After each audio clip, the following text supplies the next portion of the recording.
Hello, world. Welcome to another episode of the Women of BSV. We are delighted to have as our fellow Women of BSV and guest today, Dr. Eva Porras. She is a thought leader, intellectual within the BSV ecosystem, as well as a business leader, building business for enterprise. So welcome, Dr. Porras. Thank you. It's very nice to be here with you. Thank you so much for the invitation. We've got quite a full room this evening, Eva, which is nice, actually. Could you start off by telling us a bit about your how you got into cryptocurrency and Bitcoin in particular, and just tell us a bit about yourself? I got into it by chance, actually. I'm a PhD in finance, and my career is dual in the sense that I have always been in business and in academia. Because I feel particularly in finance, you need to be in both. Otherwise, you are just solving things that really don't matter, let's say. So you need to have these bridges, and I study a lot. And at certain point, I think it was 2011, I was reading about some people who belong to this group of cyberpunks, and in one of these occasions that I returned to the portal where they were hanging their papers, I read about the Bitcoin white paper. So this is the first time I read about it. I read the paper. Afterwards or before, I can't remember because it was those months. There was the link to the program. Actually, you could use it. I never use it myself. Oh yeah, the wallet. Yeah, exactly. So from that point on, I was just, kind of from time to time, I was reading, I was getting back into, let's say that chapter to see who was doing what and what was the conversation. And this is how I got into it. For many years, really nothing happened. And then the markets began developing. So at the beginning, you didn't know where this was headed. Of course, the white paper was wonderful and you could envision what this could mean for the world. But, one always has to be afraid of the stock markets because there is all this eagerness to play cards, with real money. And really, there was a lot of confusion, just like now. And I think 2008 had just happened as well, hadn't it? So 2008 and the stock market crash. So it was sort of only 2 or 3 years before. Yeah. It will do it cyclically, because in as long as people are gambling and in as long as the central banks are dumping the markets with money, the relationship between the real value of companies and the value at which they trade is totally different, So it's just, how things go. And in this, let's say, cryptocurrency world, things are no different, People don't really know what is underneath of each one of these cryptocurrencies. And the general public makes assumptions. Most people who sell themselves as experts don't know anything. They're just marketing experts or salesmen or conmen. Quite shocking. Yeah. And, this is how things are developing, really a little bit stepwise, So... And were you always a big blocker, or did you go with Bitcoin Cash, or were you still with Bitcoin until BSV appeared? No. I never went with anything. I was just basically an intellectual reading about what was going on and what was the discussion in this environment. So basically, I was like an external person, just trying to capture as much literature as I could about what was going on in the environment. And then of course, because one of my actual, let's say, area of expertise before Bitcoin was bubbles and contagion in financial markets. This was the subject of my dissertation, actually. So of course, imagine if you are talking about financial bubbles, look at the crypto markets and you can see a few bubble of all. Yeah. So this is why I was interested. I was interested in in studying, let's say, if there would exist all the white papers, to see exactly what this technology is doing for what kind of economy can it create, and for what economy can you use them. So to find what could be potentially their fair values, you know. So I thought always that as the white paper, you know, Bitcoin white paper was written originally, this was going somewhere.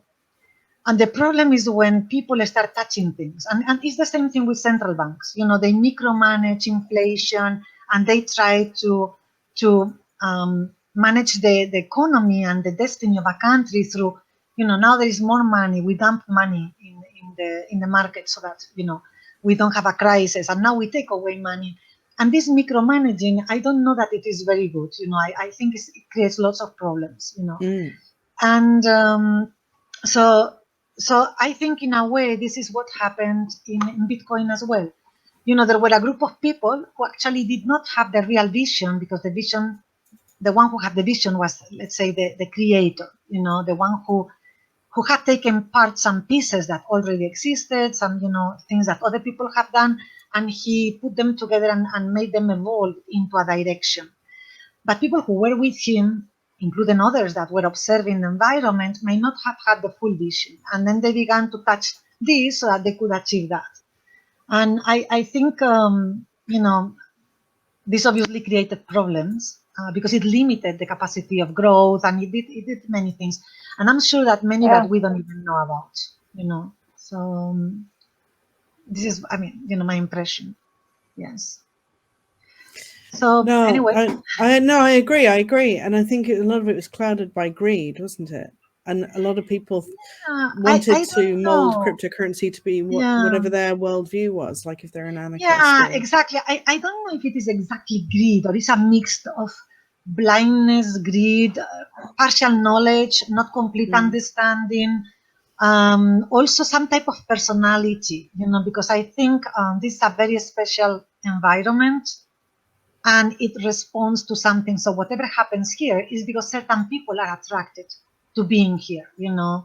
So I think also maybe lack of communication, cockiness, I don't know, many things, you know, personality problems, isolation, I don't know.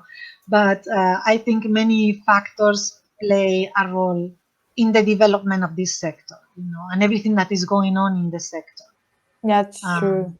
That's true. So it's quite dangerous, you know, because everybody's pitching in money and they really don't, it's like a black box. You don't know where it's going. And of course, the markets, the actual markets can disappear, or they can, you know, your wallets can disappear, or maybe you cannot get the money out because, you know, whatever reason, it happens all the time. That's right, because none of it's insured or anything. It's not like with a bank.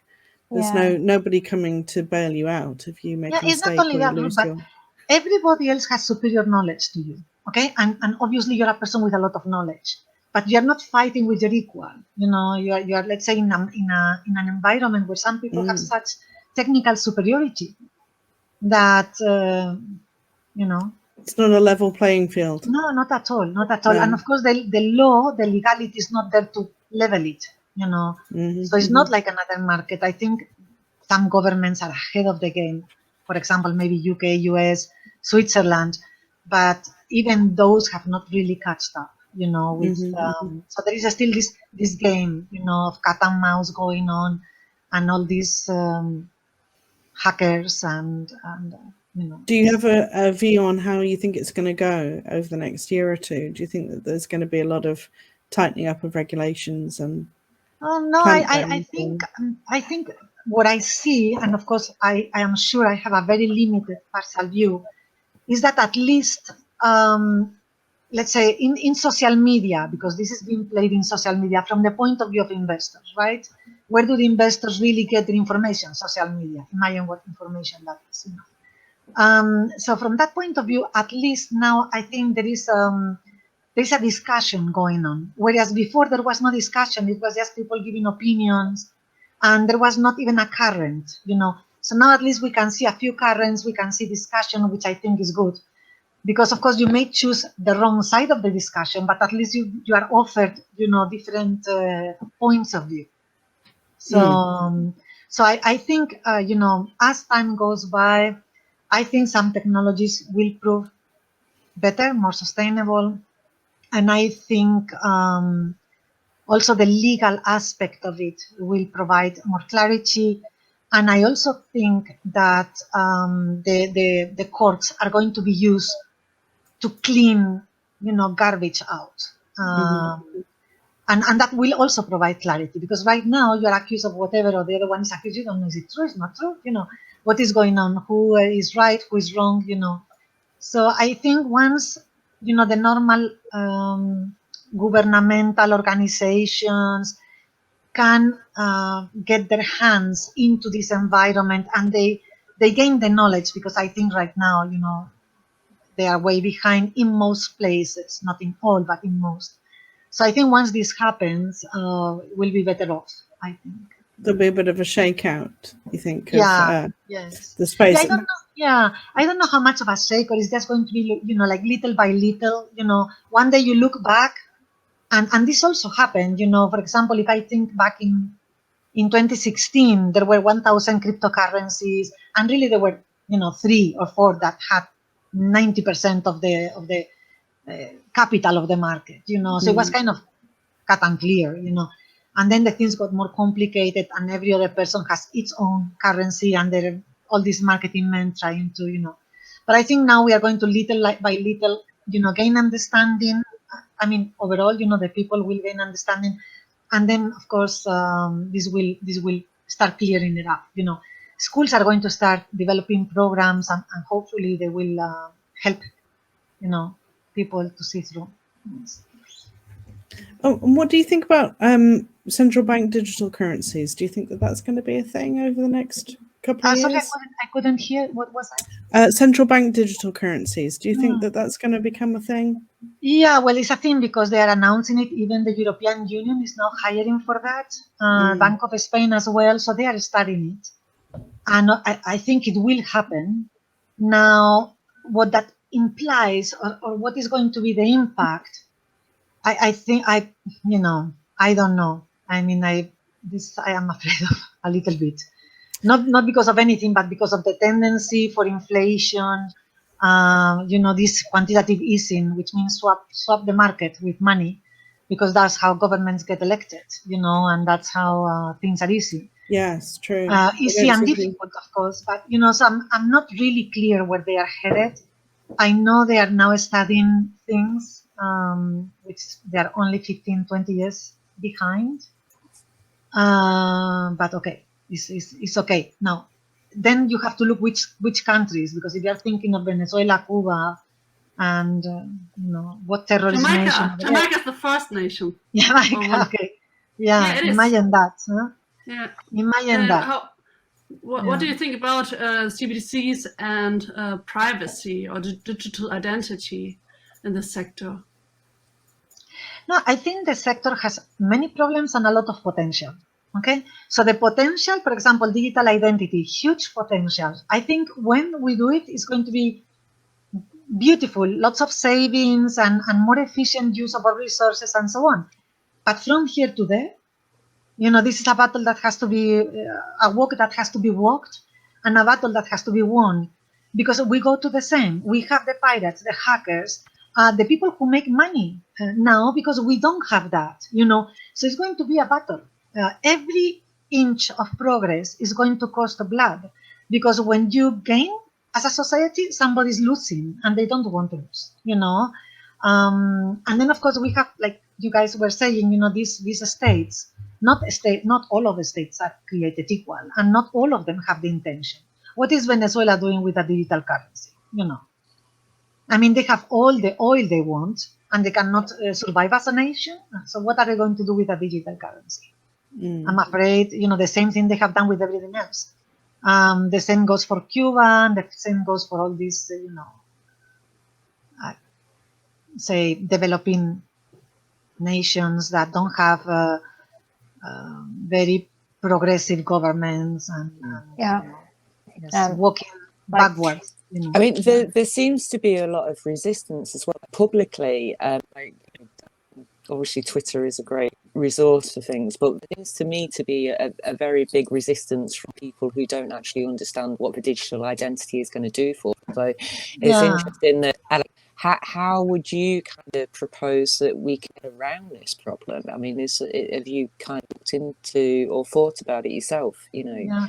No, I haven't really thought much about it, but the thing is that we face a demographic challenge in advanced societies. The average age is not really the new generation, and we are trying to make these people understand a technology that is difficult to grasp for everybody, including for those inside of this sector. Okay.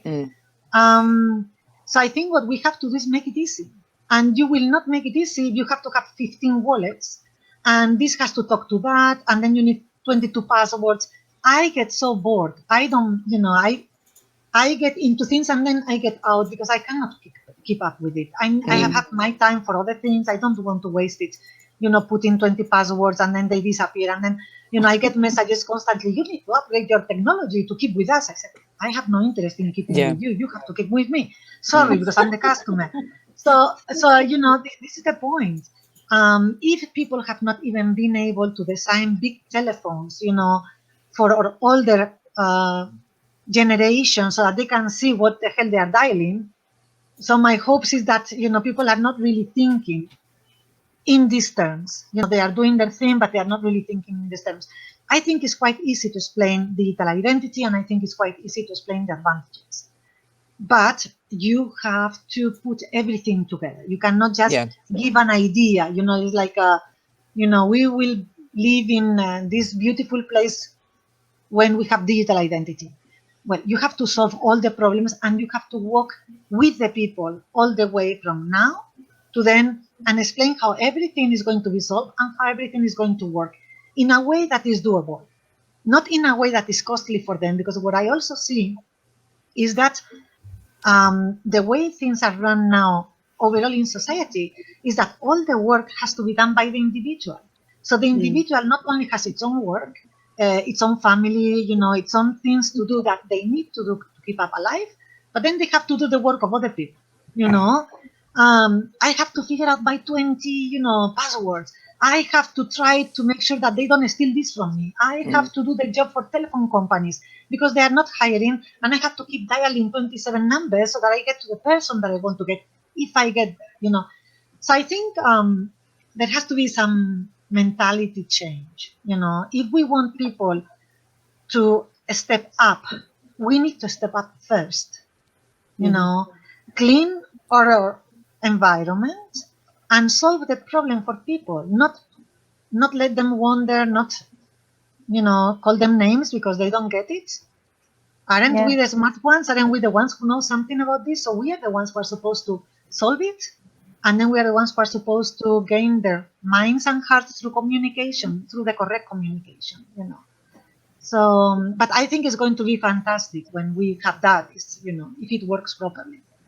Yeah. Well, and people need to be given a full introduction to the MetaNet and have that whole picture painted of what's being built here, where this is an opportunity for humanity to have a whole new ecosystem built on a new monetized model where we don't have to fight any of the old stuff anymore. It's all a peaceful transition of power is possible.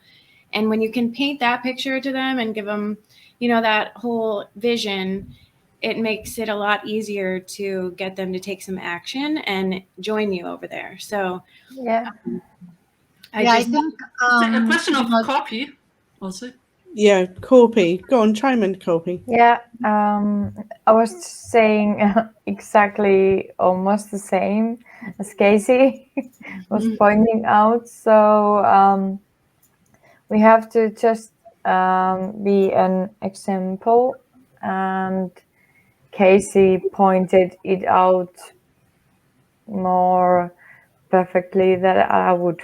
So thank you, Casey. No, it's a really good point. Was that, Korppi? What was the Sorry, main I point? wanted to say something also that, a couple of things, but I will start with the last one. For people to join us, you need to give them assurances, so you cannot gamble with their future, with the money, with their lives. And we are the ones introducing the technology. So we have to give them assurances. They cannot take the step into the abyss, you know. Yes. When there is no cushion, there is nothing that they can afford to lose. So this is number one for me. And the number two is that, and this is again is not the same in every country. I think countries like, for example, United States are also more advanced because they give a good education in economics and in finance to the people from the age that, you know, people are young and they become responsible for their own lives. But in, let's say, Southern Europe, there is more this mentality that, you know, the state will provide, and they basically don't know where money comes from. You know, we actually had a president who didn't know the difference between inflation and deflation. You know, and this is not a joke. This is true. Good. And I, as a finance professor, can tell you that people in master degrees, say for example, 75% do not really understand what a percentage is. Okay, do not. I mean, Really? if you tell them whatever, they can go with it. But once you put them to solve a problem, they really don't understand the implications. They really don't understand. They can give you a solution that is totally impossible, and they don't even realize there is a mistake, because at the end of the day, they really don't understand what is a percentage. You know, so the problem is we make assumptions about the population that are unreal, because the population is very heterogeneous. It's not homogeneous. So that's why the ones who are ahead because of their education, their environment, for whatever reason, these people should ease the way for everybody else, you know, because it's not an easy transition at all, you know, at all. Emotionally, mentally, you know, and also private data is private data. They actually don't know what is happening today. That's why they are so afraid of tomorrow. If they knew what is happening with their data today, probably they would be looking forward. Yeah, they are terrified. And also, what? So sorry. Sorry. Also, I mean, you have you published a paper on Bitcoin and its ethics. What was the title? Bitcoin and ethics, technological society. So, I mean, you published this paper with Brian Doherty, wasn't it? Yes. So, what was it, or what is it about? Okay, so there was this publishing house that was going to publish a volume on blockchain and artificial intelligence. And they got in touch with us and asked whether we would want to contribute a chapter. And I wanted to write about ethics because I think it's a key problem in this sector, you know, and it's not the ethics of one person or one group. It's the problem with ethics of the whole sector, you know, media, developers, investors, you know, the whole sector has a real problem, you know. So basically, we enjoyed it a lot because well, actually, for example, myself, you know, I said everything I wanted to say, you know, so I was very satisfied. And I think Brian, I cannot talk for him, but I think he also felt the same way. He felt he could put, you know, what he had in mind, and he could write it and express it in the way that it felt correct for him. So this was, you know, how this paper began, and the publishing house accepted it, so it just went, you know, it was just published, and I think we were happy. Tell about the paper, not only how it was published, but what is it about exactly? Okay, so the paper is kind of a little bit long paper. So I have it here because I didn't know if you guys wanted to talk about it. So because it's long, I don't, you know, I'd rather look at the sections and tell you more or less what it was talking about. So basically, it was talking about how every revolution encounters resistance, you know, and how this resistance shows in a myriad of behaviors. And these behaviors have ethical implications. So, for example, if you look at Nobel Prize winners insulting people who have studied this technology, this is an ethical problem, you know, because is a person that takes his position of power and their credibility to take a position, but they have not really studied the technology. It's like a position of power, that they use their power to smash because, their status quo is convenient for them, and why would you bother, doing something else? We have seen these big banks, criticize the sector while they themselves were developing their own Yes. digital money. That was cheeky, wasn't it? Yeah. We have seen all of these people in the markets insult each other and insult people for things that they think, they are in their heads, but they are not real maybe. And this is the tone of the conversation, insults and lies and, assumptions that are not proven and that are not followed through, because those power players that should be there for checks and balances are not there. The law is not there. The media is not doing its role because they are making money on the clicks and on the advertising and on all of these things, So this is basically what the paper is about. It's basically talking how those people who lead the revolution are kind of dying by it as well, because these are the guys who are going to be wounded, So at the end of the day, they play all the roles. They play the role of the inventor. They play the role of the doctor. They play the role of the person who gets sick from being in that environment. Isn't that war tactics? Yeah, absolutely. Yeah, it is. It's like the art of war. Sun Tzu. Yeah, war tactics. Yeah, like confuse and obscure and it's psychological warfare, isn't it? Mislead. Lie. Yeah, exactly. Psychology. Yeah. I can't pronounce it, but yeah. You got it. Continue, Eva. Sorry. But yeah. You're right. There is a lot of money there. And wherever there is a lot of money, there is a lot of people fighting for it. Yeah. And, in this particular case, the stakes are very high.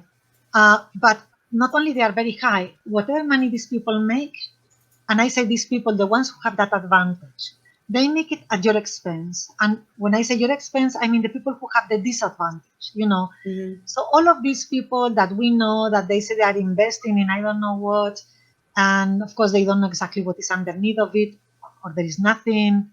The game is on them. All of these pump and dump strategies. Yeah. Well, at the highest levels, when you follow the money to the very top, there are no borders. There is a group of people that are trying to control the entire planet. And this puts BSV specifically puts a massive monkey wrench in all of their piggy banks. So that right there is the reason why we have all of that disinformation and confusion, because a confused buyer doesn't buy and doesn't take any action. That's where they want us, in that state of paralyzed fear where we don't know what's going on. But I do see a massive liquidity grab being played out in this cryptocurrency space, because like you said, they do know these are bubbles and they know how to manipulate on all levels, including financial. So this is, that sector where we're being attacked in this war situation that we're in the financial way. There's also all the other food, water, air, medicine ways. But this is very important that we're holding this space right now to encourage people to look a little deeper and to do it together as a community here, because it is humanity against those people that control everything at the top, instead of different governments around the world trying to do this and that to their people. They are strategically doing this against the collective of our species. And that's why Bitcoin stops all of it. I mean, can I interject, Casey? Yeah. I think that's right. I mean, what your paper is about, Eva, seems to be that, the mischaracterization of what Bitcoin is. And the irony is that Bitcoin SV isn't a black box. it's a transparent box. I mean, I've described Bitcoin in the past as being a truth machine.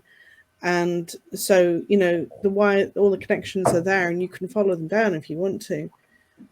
So there should never really be any data loss at all.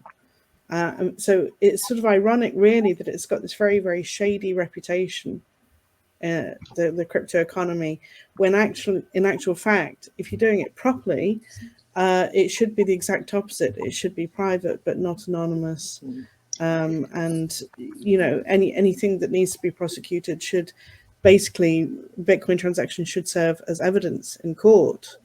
So really the opposite of the way it's been characterized. And as you say, if the media continue to mischaracterize the crypto industry, they're really leading people astray, aren't they? They're leading them away from something that could really work in their favor, but they're being led to think that it's about crime instead. Which they're doing in almost every other thing they're leading people to as well, with the you know, behavior modification of people because of the narrative they're pumping out. So I mean, yeah, we're seeing this across the board from the media, and the advertising people on the internet are not any better. They're also completely in bed outside of the news, you know, helping to social media as well, isn't it? It's all all helping to arm the disinformation. And all these people. I listened to a talk with Max Kaiser this morning, just sounded so delusional about Craig Wright, and just calling him an outright fraud and everything, when it's like, it's insane. Casey, Definitely the one. 2 days ago, I read how do you say, an article in a very reputable economic magazine in Spain, where the expert in cryptos was saying that nobody knew who Satoshi Nakamoto was, that this was still a mystery.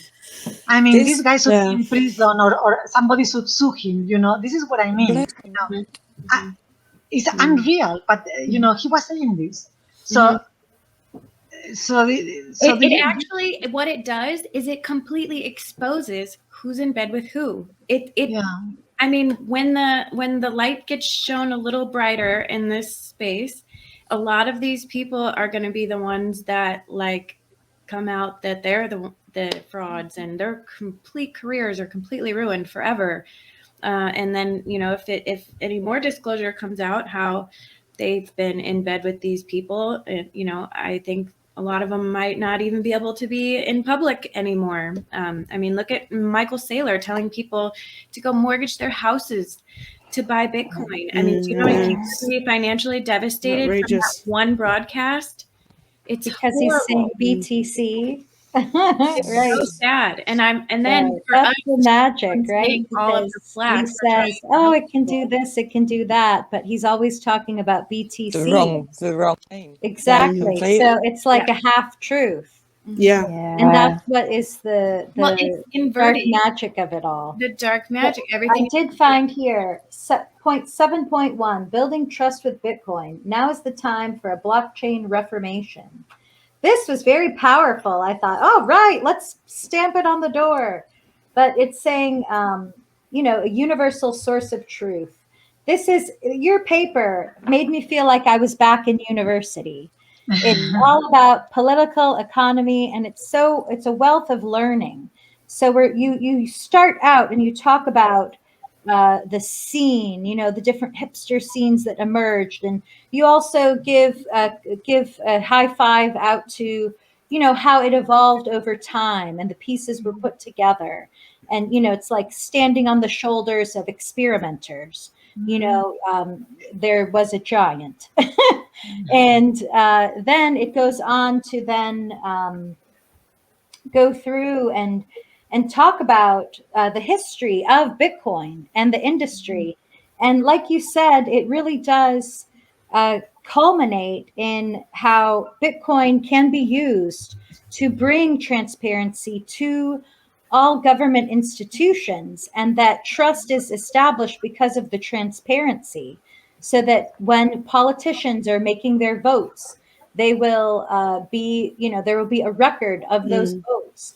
so that then when they run for re-election, the people will be able to reference what they really did, and they'll have that record, which then could, if they are legitimate and they do the right thing, they do what they say they're going to do, then they may be more likely to be reelected than someone that has yet to prove themselves. Mm-hmm. So then that advantage is to that integrity, and that person with integrity.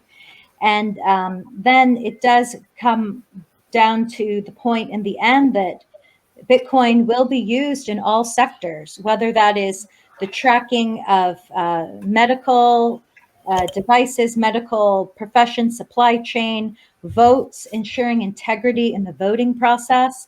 And even there was an idea in here that I hadn't heard of, which was something about how you could have different area-specific groups that will make decisions based on this ability to vote with the transparency, yet also the pseudonymity. So I really recommend everyone read your paper. And I myself, I'll start reading it like maybe once a week. Okay, maybe that's not honest. I'll start reading it once a month. In fact, actually, there is a link under every single one of our videos so far, which links to Eva's paper about Bitcoin and ethics. Excellent. Any video that you see that is from the Women of BSV that has an interview, then Eva's paper is in that description. Thank you so much. That's very nice. Because I want it to be food for thought. I mean, this was why we wrote it, because we wanted to dispel, the magic of this confusion, and we wanted to say, no, this is not anonymous. Everything gets recorded. You cannot change the records, so you can track down everything. So it brings transparency, and just give examples, of existing companies that nowadays they are working with the blockchain, BSV, in the Satoshi Vision environment, to bring transparency into different sectors, Yeah. So this is the truth. This is happening, and these companies will stand and are standing on their own, so they are not just the product of imagination. How did you get involved with BA, and how did you end up speaking at CoinGeek? Because I'm quite. It was because of Brian, actually. Okay. Yeah, Brian and I had met. This is funny because we had not met personally. We had met through LinkedIn. Through time we were watching each other because of the comments or whatever, and at some point we began talking. And one day he asks me, what are you now doing, and so on. And I said, in the long run, I want to do this, but in the short one is when this paper was coming about. And I said, they have asked me to write this paper. And he said, can we do it together? And I said, absolutely, So then this was before the CoinGeek. And then because we collaborated on this and a few other things together very well, he recommended me to Jimmy, because they know each other very well, and apparently Jimmy thinks very highly of him. So this is how I was invited, actually.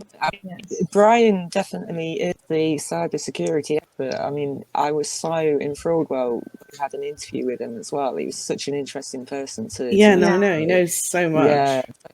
So will you be speaking again at any other geeks in the future? I mean, to New York, I don't know. You have to be invited for that, and we will see. We will see what happens. I guess it's better to talk when when these things happen actually than in advance.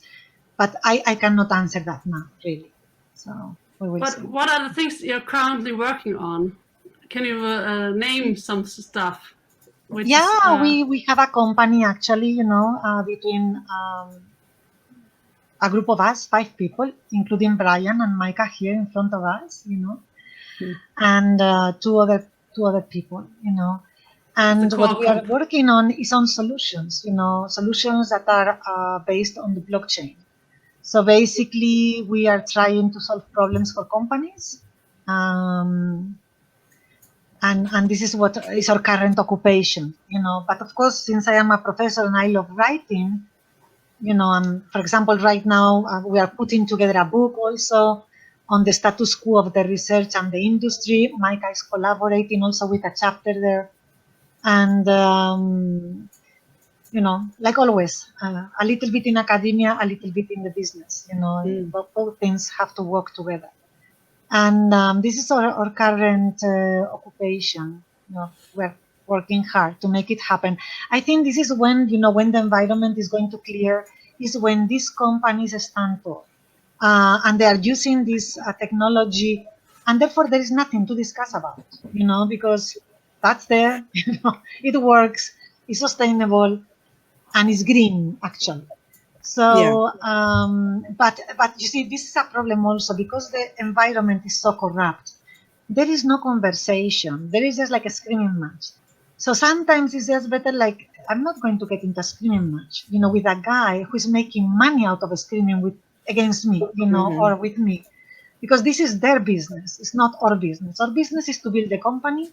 Our business is to make sure that we have happy customers who have better businesses and they grow faster and they are more transparent and they're easier to maintain. This is what we worry about, you know, and we let these other people do their little social media screaming matches and marketing nonsense. You know. Hopefully, we are not in that sector. Yeah. Hopefully, this next court case that I saw on Twitter will be ended no later than November 23rd. I think. Oh, is that the Kleiman case? Right. Yeah, and that's the Kleiman case will be concluded no later than November 23rd. So I'm thinking that one of the reasons they've amped up so much of the disinformation and so much of the, you know, advertising of the, you know, nefarious coins that they've really amped that up because they know that their run is about to end, hopefully, with those court cases being able to change the whole narrative. Yeah, I don't know if they will change the whole narrative because I think this is like a step-by-step, you know, fight that we hopefully will win, you know, step by step. And this is okay because it will secure our way and it allows us the time we need to build up the whole industry, you know. You know, there are many jurisdictions. It's very difficult that one court case, you know, then there is going to be the same one in another jurisdiction. And of course, the voice, since we don't own the media, you know, it's not that the media maybe is going to advertise it. You know, maybe it's more like word of mouth that you will learn about these things. So, of course, it's going to be a win. But I think the biggest win is when companies like ours, you know, like a Smart Layer, populate the market and they bring solutions to average companies, you know, big, small, and medium, you know, and then people know it works because they are experiencing it or because the company of their husbands or wives or children work with this. And it's no longer a foreign, strange, I don't know, dark or let's say unclear process or project, you know. So I think we just need to be patient and just work at it and not let all of this noise distract us. Because, Eva, do you find that you're having to do a big education job then when you go in and you know, talk with businesses? Are you having to sort of start from scratch and say, you think crypto is this, but actually it's this, you know? And... Yeah, but you know, sometimes I don't say anything because these people are so happy, you know, that they are investing in this currency or the other. And, you know, you try to tell them, but okay, do you know what this is about? They don't want to hear it because they are happy. You know, they are happy. They are just thinking they're going to become trillionaires in 22 more days, you know. And so I mean, I never give investment advice, you know, at all, ever, about cryptocurrencies or anything else, because that's not I'm thinking more in terms of just the fact that businesses can be quite confused about what's possible. No, absolutely. And I have given conferences in clubs and everything, for example, in Spain, you know, to business people, just so that they can clear their minds a little bit, you know. So I do it, and if we are in a friendly conversation, I will always, of course, try to set the correct ideas, you know, in the minds of people. Absolutely. But sometimes they just want to be, this is, I don't know how to explain it, but it's like a mania, and it happens in many things. So now it's cryptocurrencies. Sometimes it was stamps. Another time it was, I don't know, the dot-com bubble, the 15th century or whatever, So there is a section of the population who will be enticed by these dreams of easy riches, and you become their enemy if you try to make some sense into it, I've gotten all kinds of calls and messages, and even in my WhatsApp, we are the miners, miners from this country, and why don't you invest with us? We are going to give you 500% return on your dollar. I said, why give it to me? Just keep it yourself. Sounds fantastic. So, no, I think that's one of the nice things actually about specializing in BSV is that you can just block out the rest of the noise. Yeah. Yes. Yeah, I mean, because anything that you can do in any other coin, you can do in BSV. So you just don't need to look outside of. Yeah, and not only that, maybe there is some other, blockchain that does something that is very nice, or maybe, there are these private blockchains that need to be used, because also everything is a process, right? So maybe sometimes people will think, okay, we do something private, and then when they get a sense of it and they really need to make sustainable, then they have to go public and they will choose, the right one that can help them. But I'm just not into everything. I'm just into this, and so we do what we do, and what the other people do is their problem, So you can't stop people from failing. No, you can't save anybody. That I'm pretty sure. So you are concentrating on the issue and not the problems. And problems, I mean, as people around you. Yeah, I don't, because otherwise you cannot work. If you keep responding, we live in an environment that is designed to take all the strength out of you. From the time you wake up in the morning and you have 122 messages in something, and by the time you respond, half of the day is gone, and then they respond back to you, and then you are again. So no, I would say, at least for myself, and I know Micah is the same way, she has her goals, and she works on her goals, and this is what we do. And of course, we have to pay attention around us, and we have to know what's going on, because otherwise we would be like horses, just with this. Yeah, of course. Yeah, but you cannot progress if you get lost in the distraction, because everything is designed to distract. Yes. So even the good friends, so you have to cut them off sometimes and just say, listen, I need to, Even your best friend could be there, and you're taking your energy. So we have to kind of allot time for this bit for the friend and this chunk for our goals, or personal goals. Yeah. And I mean, I know all of you are in this environment. It's hard to get ahead. You have to really work, and you don't see the end of it, and you don't see when things will turn around, but you have this faith, right? So your energy comes out of that conviction. And so you cannot waste your energy, because you need every bit of it to get ahead in this environment. Well, all you have to do is listen to Craig and the vision of the Bitcoin world that he explains, and you're on board. I mean, that's where the conviction comes from, is sharing that vision of a whole new world where all this stuff can't be done in the dark. That's the only way forward. We cannot continue allowing all of this, and it is because we are allowing it. If people knew, behavior would change like that.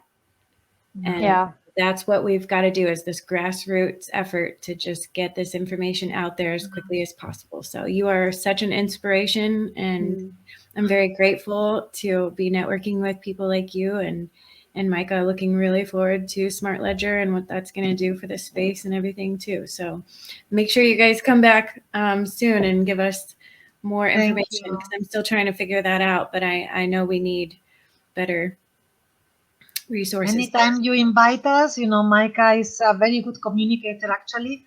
Actually, that is even her role in our company in a way, So she's the interface between the inside and the outside of the company. So I think she has a lot of knowledge. She is very diversified, which is very difficult, to be, but she is very diversified in the sense that she knows problematics in many sectors with specific companies that she's working with, and also the solutions from the other side of it, from the blockchain technology side of the story. So I think you will find in her a wealth of information that is practical and obviously an inspiration, and somebody with a lot of energy, because she really works long hours. Yes, we love you, Yeah. Mike. Thank you. Thank you, Eva. Yeah, I will Thank be you so joining much, another Eva. live stream another time also. Diddy, Hello, welcome Diddy's back. back. Technical Diddy issues returns. again. Yeah, have we asked all the questions that we needed to ask? I mean, thank you very You're much. inviting Eva, as us well, next so. time. You can ask more questions. Yeah, Yeah, we'll this have is to very come up with a new true. list. This is very true. Because, I mean, like Casey said, it would be nice to sort of get you and Micah to explain more about Smart Ledger, but I know that you've got some presentations one coming up, haven't you? question. So, Go on then, One Casey. Yeah, question. the official launch of Smart Ledger will be in October, probably in New York. Let's see. Oh, right. Will you be Um, there, Micah? I hope so, if the travel ban is over Lifted. until then. So then you will see me in New York, and there I might be able to tell or give a hint that a very, very special guest is also might be coming to the CG. Oh boy. Yeah, Oh boy. I so, know but, somebody who can't keep secrets. Oh, no, I cannot read. Yeah, You've got us so wondering now. you have to get us all to sign an NDA or something, so we Yeah. keep it all quiet. But this sounds It's intriguing. the troll. We don't want the trolls to be working ahead, so that's It why has we to be keep an NFT. quiet until. Yeah, no, the trolls will get straight onto it if they hear, so we better keep it So strong. we are happy to. I'm looking forward a lot for the CG New York. Hope to be part of it at some point, and also so a lot of wonderful things are coming.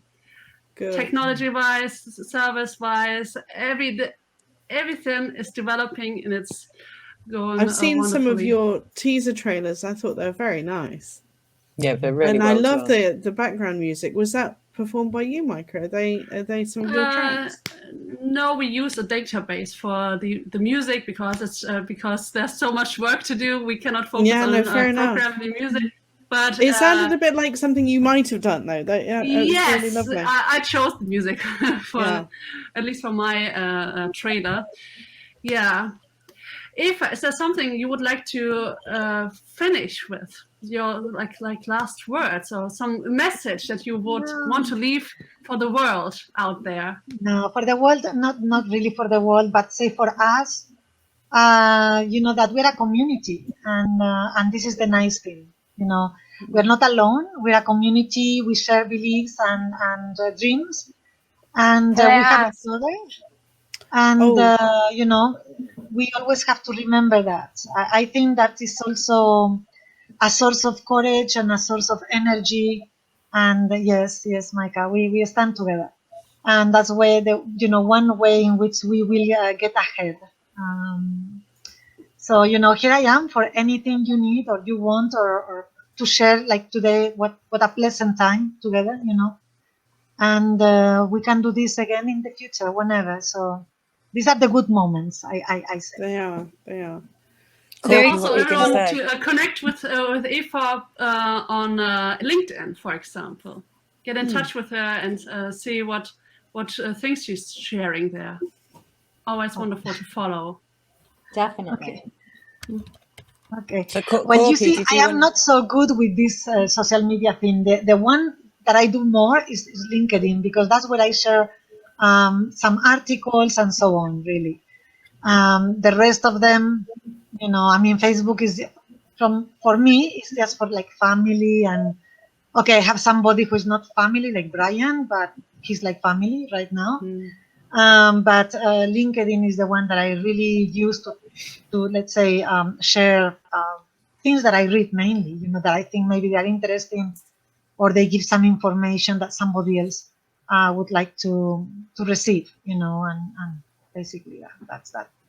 Well, I'm sure this will be posted on the Women of BSV Facebook group, and you'll have to share it to your family on there too, so they can see how amazing you are, and maybe you can help get it to that group in your life too. So it was wonderful to meet you, and thank you so much for being such an inspiration. I'm very grateful to have locked elbows with such powerful women in this space. So.